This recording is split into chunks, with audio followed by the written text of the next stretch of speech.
તમે એ બધી ચિંતા છોડી દો. ઘણા નેતાઓ આવીને ગયા, ઘણા ભાષણો કરતા, પણ એ મને નથી ગમતું. આપણે જે છે એ છે, અને રહેવાના એ રહેવાના. અને અમે મચ્છી, મટન અને ફિશ આ ખાવા જોઈએ ને જોઈએ ને જોઈએ. આમાં કોઈને જી કેવું કીધા, પરસોત્તમ સોલંકીમાં કોઈ ચેન નહીં આવે. જે છું એ છું. હું અહીંથી ને ભાવનગરથી ઘણી વાર નીકળું ને તો રસ્તામાં ક્યાંક હું ઊભો રહું ને અને મન થાય કે ચા પાણી પીવું, તો હોટલમાં ઊભું હોય ને તો ત્યાં 15-20 આપણા કોળી સમાજના આગેવાનો જોવા આવે કે ભાઈને કેમ છે.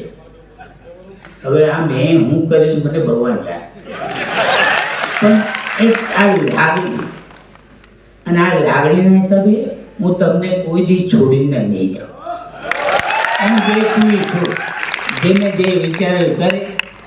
હું આ 6ઠી ટર્મ આ MLAમાં આટલી મોટી લીડથી હું જીત્યો અને મને મિનિસ્ટર બનાવવો પડ્યો. વિશેષ હું કહે, જેને જે વિચારતા એ કરે. હવે આપણા સંસદ સભ્ય બેન, આટલા મારા ધીરજના પ્રસંગે બેને એમ વિચારવું છે કે ભાઈના દીકરાનો જન્મદિવસ, એને ગમે એટલું પ્લેનનું કાગળ લખી અને જોઈએ તો હું ટિકિટ આપી દે.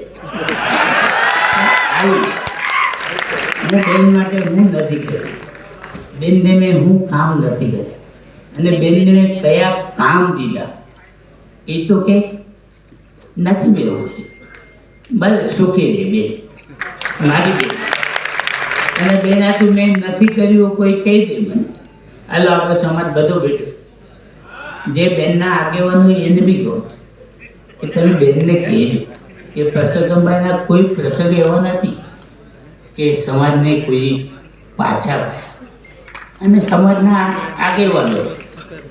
અહીંયા આપણા બાઉભાઈ આપણા આગેવાન હતા, મેઘજીભાઈ આગેવાન હતા, પણ હું કોઈને ભૂલ્યો નથી.